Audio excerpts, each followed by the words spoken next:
안녕하세요. 이슈로 시간입니다. 안녕하세요. 신변입니다. 네, 반갑습니다. 반갑습니다. 네, 오늘 또 어떤 얘기를 해주실 건가요? 예, 그 상속재산, 상속재산이요? 상속재산과 분할에 대해서 아. 잠깐 말씀드리겠습니다. 네, 최근 대법원 판결도 있었는데 네, 그 사망하게 되면 네. 상속재산을 나누게 된다. 이건 알고 계신가요? 네, 보통 나눠 갖는 걸로 알고는 네. 있어요. 이게 보통 이제 아내 본인이 네. 사망했을 때 네. 남편이 사망했을 때는 아내와 아이들, 네. 아내가 사망하면 남편과 아이들이 네. 이제 나눠 갖게 되고 네, 남편도 없거나 또는 아내가 없거나 아이들이 없으면 네, 이제 그 사망자의 부모, 네, 부모가 네.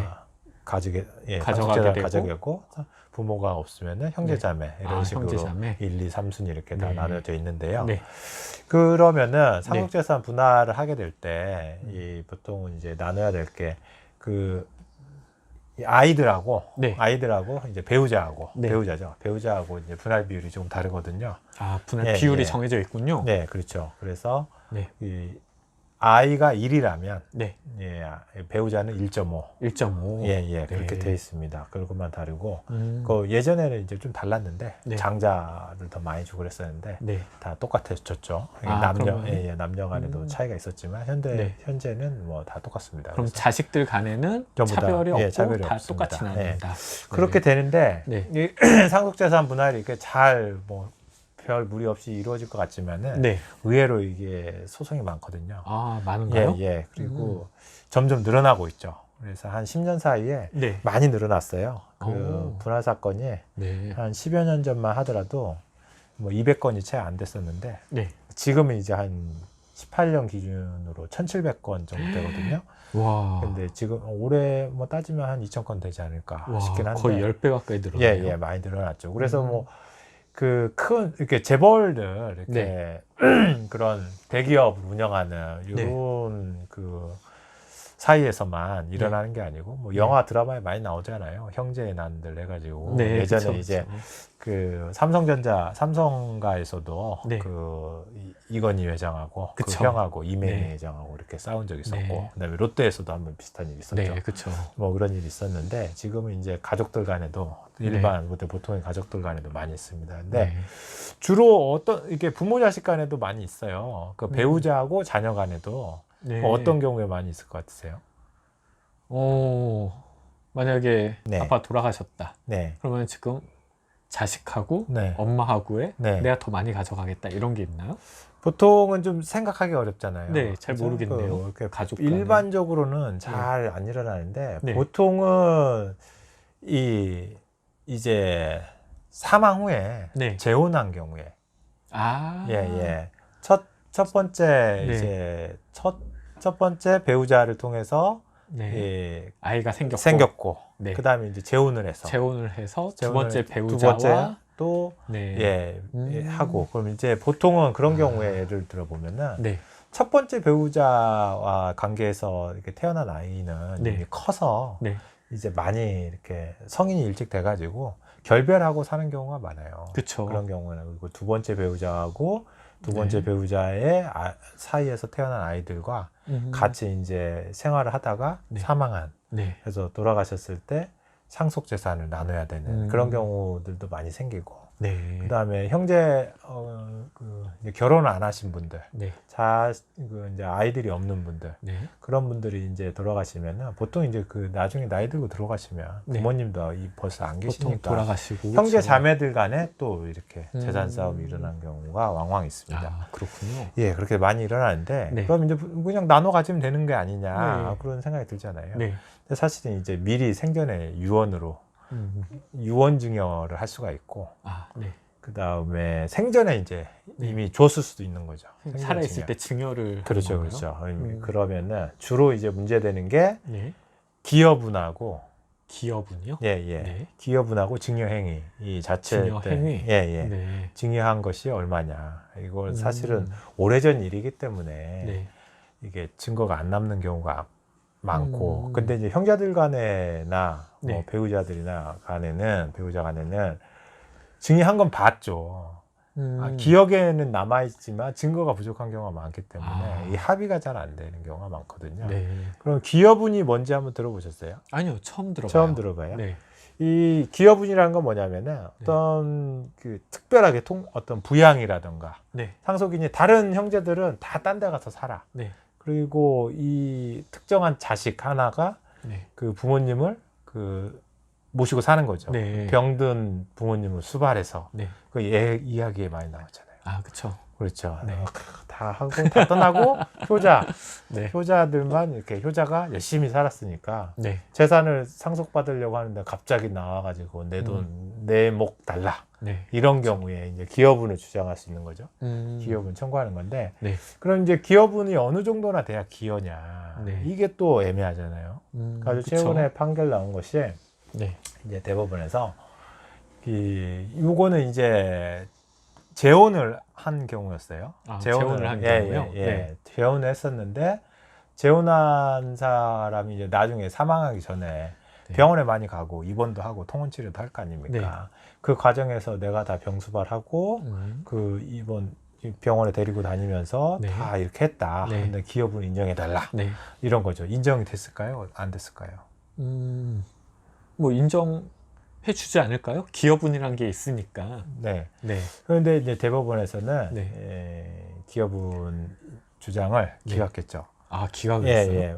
보통 이제 부부간에는 부양 의무가 당연히 있기 때문에 네. 통상의 어떤 병원을 입원해서 통원 치료를 한다던가 네. 뭐 입원한 과정에서 병수발을 하는 것은 뭐 당연한 것이지. 그냥 당연한 거다. 배우자가 하는 거. 하는 것은 당연한 것이지 그걸 가지고 기여분이라고 인정할 수 없다. 그러면 자식들이 병수발 들고 해야지 기여분이 인정되는 건가요? 약간 좀 수월하게 될 수는 있겠죠. 자식 중에 특정인 한 명이 네. 부모를 근데 자식도 부양 의무가 있긴 해요. 그쵸. 부양 의무가 네. 있는데 근데 문제는 모든 자식에게 있는데 네. 그 그쵸. 특정한 자식이 혼자 사는 혼자서 경우가 많잖아요. 계속 많이 하잖아요. 그쵸. 그렇죠. 그런 경우에는 이제 어떤 기여분을 조금 인정해 주긴 합니다. 그래서 네. 그런데 이제 배우자가 이렇게 기여분을 인정받으려면은 네. 그 특별한 기여라고 하는데 특별한 기여. 특별한 기여가 뭐냐면은 네. 그러니까 가사노동이나 일반적인 동거, 부양, 협조 이런 걸로는 안 되고 그건 그냥 일반적인 생활이니까. 그 이제 사망인 이제 피상속인이죠. 피상속인이 어떤 사업을 하는데 내가 무상으로 일을 해줬다. 뭐 예를 들어 식당을 경영하는데 네. 내가 항상 늘 아침마다 가서 돈 한 100원도 안 받고 청소하고 일을 해줬다라거나 아니면 뭐 내 재산을 거기다 끼워가지고 증식을 하는데 도움을 줬다. 유지하는데 도움을 줬다. 이 정도로. 그 정도가 되지 않으면은 네. 특별한 기여라고 보기 어렵다. 아, 그렇군요. 이런 판단이에요. 이제 그 대법원 판결 중에서는 소수 의견도 있긴 있었어요. 네. 그 슈님 말씀처럼 아니 그 정도 하면 이제 법 조문에도 네. 그 요양이라든가 네. 이런 것들을 했을 때 기여라는 예시를 들고 있거든요. 네. 그러니까 그 정도 했으면 된 것이지 기여를 한 것이지 왜 그러게요. 아니냐 했었는데 그냥 소수 의견이니까 묻혔죠.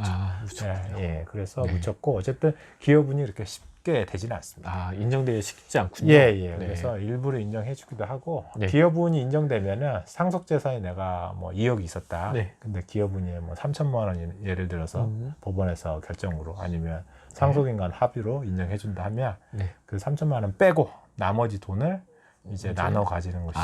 그렇군요. 그렇게 간단하게 생각하시면 되는데 네. 실제로 아마 닥쳐서 네. 계산을 하시면은 상당히 이게 복잡해요. 복잡해져요. 예. 약간 계산기를 두드려서 아, 계산해야 됩니다. 주고받고 빼고 이런 것들이. 그렇군요. 복잡하군요. 네. 왜냐하면 이제 그 물가 가치, 어떤 물가 상승률 이런 문제도 네. 있고 증여를 한 것이 도대체 무엇이냐.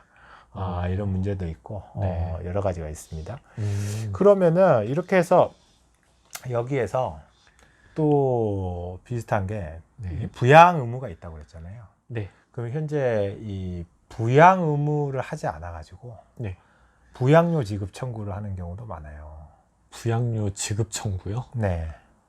부모가 자식에게 하는 너는 거죠. 왜 해야 되는데 왜 안 하냐? 그렇죠. 나한테 돈을 달라. 네네. 부양료 지급 청구를 하는 경우가 많은데 여기 네. 두 가지가 있습니다. 두 가지. 보통 부양료 지급 청구는 보면은 폐륜적인 어떤 불효자들을 상대로 그 부모가 사전에 미리 증여를 하고 재산을 증여를 했는데 네. 이 부양을 안 하는 것이죠. 내가 사망하기 전에 내 재산을 줄 테니까 네. 이렇게 노후에 좀 책임져라. 책임져라. 네. 이렇게 했는데 부양을 안 했을 때 예, 증여 계약을 해제를 해야 되는데 네. 이미 이렇게 재산을 증여하면 해제가 안 돼요. 아무리 페류나라고 하더라도 그런 문제가 있습니다. 그래서 이 불효자 방지법이라고 불효자 이런 것도 방지법. 법안이 이제 몇 년 전에 발의가 됐었는데 그거 안 됐죠. 안 되고 통과가 안 됐고 네. 그냥 그대로 남아 있어요. 그래서 그러면은 증여 재산을 못 찾아오니까 네. 어떻게 해야겠어요? 부양료 달라고. 민법에 너 부양 의무가 있지 않느냐. 그래서 청구를 하는 것이죠. 예, 예. 하지 못해. 네. 예, 어쩔 수 예, 없이 예. 이제 나중에 청구를 하는군요. 그런 경우도 있고 네. 반대로 어렸을 때 나를 버리고 네. 집을 나간 네. 부모가 있을 수 있잖아요. 그쵸. 어느 날 갑자기 나타나서 네. 부양료 달라고. 이런 소송도 있습니다. 아, 그래요? 예, 예. 아. 근데 법에 정해져 있지 않느냐. 황당한 경우가 많네요. 이런 경우도 있죠. 그런 것들이 부양이고. 네. 그래서 생전에 이제 증여를 할 때 네. 이게 증여하게 되면 이게 쉽지 않거든요. 이제 어떤 요것도 그 대신에 네. 그 배우자라던가 네. 직계혈족, 네. 직계혈족에 대해서만 그렇고 이제 이런 사건이 있어요. 조카한테 네. 나를 부양해주는 조건으로 내 재산을 주겠다. 해가지고 조카한테. 줬는데 부양을 안 해. 어. 가지고 증여 계약을 내가 해지할 테니까 돌려달라 이렇게 했단 말이에요. 그래서 어떻게 될 것 같으세요? 그러면 안 될 것 같네요. 못 받아들일 것 같죠. 네. 근데 이제 이런 이미 증여한 재산이라도 제한되는 것은 네. 그 직계혈족이나 배우자에 관한 얘기고 네. 요거는 이제 조건이 붙어 있잖아요. 나를 부양하는 조건으로 주겠다. 부양 안 했으니까 돌려줘라. 이렇게 해서 인용을 받았었죠. 예. 예, 그런 거니까. 왜냐하면 조카한테는 원래 부양 의무라는 게 없잖아요. 없고, 그쵸. 부양 의무를 조건으로 준 거니까. 네. 근데 이제 그 배우자라든가 자식들한테는 부양 의무 자체가 있는 거니까 조건부가 아니었던 것이죠. 그런 차이가 있습니다. 네, 조건을 그래서 다느냐 안 다느냐의 차이네요. 네. 요런 것들이 다 계산이 돼야 되거든요. 복잡하네요. 상속 재산을 계산할 때 이게 이제 기여부 문제 있고 부양 문제 또 있는데 하여튼 갈수록 늘어나고 있습니다. 그렇군요. 그렇습니다. 부양 그것도 문제고 이 상속 이런 것도 상당히 얘기만 들었지 어떤 문제들이 있는지 자세히 잘 모르고 있는데 많은 얘기가 있을 것 같네요. 내가 그 사망할 당시에 재산이 없으면 전혀 문제가 생기지 않습니다. 재산이 없으면요. 근데 이제 빚이 많아도 문제가 그쵸. 생기고 빚이 많으면 이제 상속 포기를 해야겠죠. 상속 포기하면 그러면 다 문제가 없어지는 것이고 돈이 없으면 아무 문제 없고 생기지 않죠. 하여튼 그렇습니다. 보통은 보면은 이제 형제들 간에 재산 분할 가지고서 다툼이 많이 일어나는 것 같더라고요. 형제들 간에 많이 일어나죠. 형제 난들이 많습니다. 다음 기회에 시간이 되면 다음 기회에 기회가 되면 이런 것도 이슈가 됐을 때 이슈가 됐을 때 상속 재산 분할의 구체적인 방법을 한번 예를 들어서 한번 얘기해 보는 시간 가졌으면 좋겠습니다. 네, 알겠습니다. 그럼 오늘은 간단히 상속 뭐에 대해서 얘기했죠? 기여분과 부양. 기여분에 대한 건 정말 오늘 처음 들어봤네요. 좋은 말씀 감사드립니다. 좋아요와 구독 부탁드립니다. 감사합니다.